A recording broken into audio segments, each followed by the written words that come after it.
నాకు అత్యంత ఆప్తమిత్రుడు. ఆయన అకాల మరణం ఆంధ్రప్రదేశ్ రాష్ట్రానికి పెద్ద నష్టం. చాలా నిజాయితీ గల నాయకుడు. ఈ మధ్యకాలంలో గత 30-40 సంవత్సరాల్లో ఇంత నిజాయితీ గల నాయకుడిని నేను కొద్ది మందిలో ముద్రగడ పద్మనాభం గారు. చాలా గట్టి మనస్తత్వం. ఆయన కాపుల వీధిలో అంబేద్కర్ అనే ఒక కాన్సెప్ట్తో ముందుకు వెళ్ళాము కొన్ని సంవత్సరాల క్రితం. ఇది చాలా ఇటువంటిది ఎక్కడా జరగలేదు. కాపుల వీధిలో అంబేద్కర్ విగ్రహాన్ని కాపుల వీధిలో పెట్టి మరి కార్యక్రమాన్ని జరిపించి ఆయన దళితులు కాపులు ఐక్యత కొరకు మేమిద్దరం గట్టిగా కృషి చేశాం. దళితులు కాపులు కలిసి ముందుకెళ్ళాలి. మరి ఉత్తర భారతదేశంలో దళితులు ఓబీసీలు ముందుకెళ్ళారు. అదేవిధంగా ఆంధ్రప్రదేశ్ రాష్ట్రంలో కాపులు దళితులు ముందుకెళ్ళాలన్న ఆలోచన విధానంతో వెళ్తూ వచ్చాం. మరి నేను మొన్న ఇంటికి వెళ్ళాను, చాలా బాధేసింది. మరి బిడ్డలు ఆయన అంతకాలం రాజకీయాల్లో ఉండి బిడ్డలు ఇంకా సెటిల్ కాకుండా పోవడం అనేది చాలా బాధాకరం. ఏది ఎలాగైనా కూడా మీ ముందు 4 విషయాలు ప్రస్తావించేదానికి అమలాపురం ప్రెస్ క్లబ్కు రావడం జరుగుతుంది.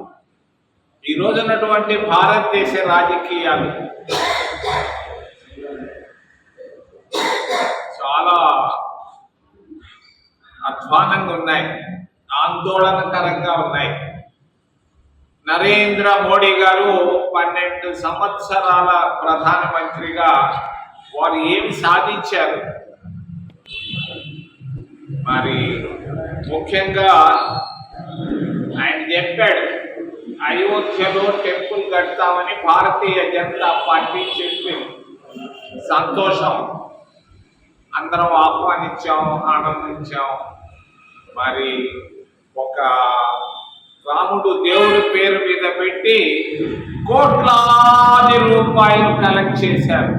కోట్లాది రూపాయలు, వేల కోట్ల రూపాయలు భారతీయ జనతా పార్టీ సోదరులు మిత్రులు కలెక్ట్ చేశారు. ప్రతి ఊరికి వచ్చారు, ప్రతి ఇంటికి వచ్చారు, ప్రతి కోటీశ్వరుడు దగ్గరికి వెళ్ళారు.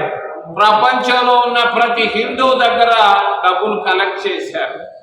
ఇందులో వేల కోట్ల రూపాయల అవినీతి దాగుంది. భారతీయ జనతా పార్టీ రాముడు దేవుడు పేరు పెట్టి డబ్బులు మరి స్వాహా చేయడం ఇది చాలా చెడ్డది. మేము ఖండిస్తున్నాం కాంగ్రెస్ పార్టీ తరఫున.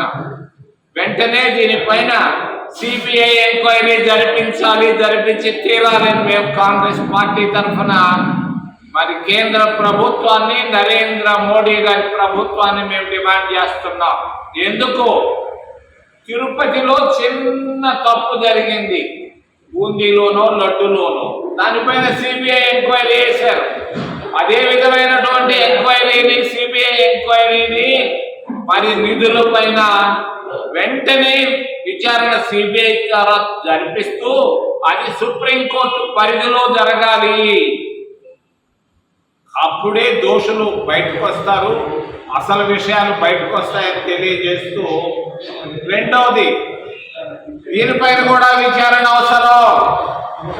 దాదాపు గత 12 సంవత్సరాల్లో 16 లక్షల కోట్ల రూపాయలు రుణమాఫీ చేయడం జరిగింది. బ్యాంకుల్లో తీసుకున్నటువంటి డబ్బులు పెద్ద పెద్ద కోటీశ్వరులు 100ల కోట్ల రూపాయలు అప్పు తీసుకున్నారు. మరి వందల కోట్ల రూపాయల అప్పులు తీసుకొని దాదాపు 16 లక్షల కోట్ల రూపాయల రుణమాఫీ చేయడం జరిగింది నిర్మలా సీతారామన్ కేంద్ర ప్రభుత్వం. ఎవరు వీళ్ళు? ఎవరు ఎంపీ అయింది? ఎందుకు రుణమాఫీ చేశారు? దీనిపైన న్యాయ విచారణ జరగాలి, సిబిఐ ఎంక్వైరీ జరగాలని నేను డిమాండ్ చేస్తున్నాను. మరి మన్మోహన్ సింగ్ గారు కాంగ్రెస్ ప్రభుత్వం ఉన్నప్పుడు రుణమాఫీ చేశాం, రైతులకు రుణమాఫీ చేశాం. ఈ రోజు కేంద్ర ప్రభుత్వం రైతులకు రుణమాఫీ చేయలేదు, ఎస్సీలకు, ఎస్టీలకు, ఓబీసీలకు రుణమాఫీ చేయలేదు. కేవలం కార్పొరేట్ కంపెనీలకే రుణమాఫీ చేయడం గమనార్హం. భారతీయ జనతా పార్టీ కార్పొరేట్లకే అంకిత భావంతో పనిచేస్తుంది. దీని వైఖరిని మేము ఖండిస్తున్నాం కాంగ్రెస్ పార్టీ తరఫున. మన విదేశాంగ విధానం కాంగ్రెస్ ఉన్నప్పుడు ఉన్నటువంటి విదేశాంగ విధానం, ఇందిరాగాంధీ, జవహర్లాల్ నెహ్రూ, మన్మోహన్ సింగ్ ఉన్నప్పుడు మన విదేశాంగ విధానం అటు కమ్యూనిస్టు దేశాల వైపు కానీ ఇటు క్యాపిటలిస్టు దేశాల వైపు లేకుండా న్యూట్రల్గా అలీన విధానాన్ని మనం పాటించాం. మరి ఈరోజు మన విధానం ఎలా ఉంది? చాలా భ్రష్టు పట్టిపోయింది మన విదేశాంగ విధానం, చెప్పక తప్పదు. మరి ఎలా? ఇజ్రాయెల్ దగ్గర పాలస్తీనా అనే నగరం, ఒక దేశం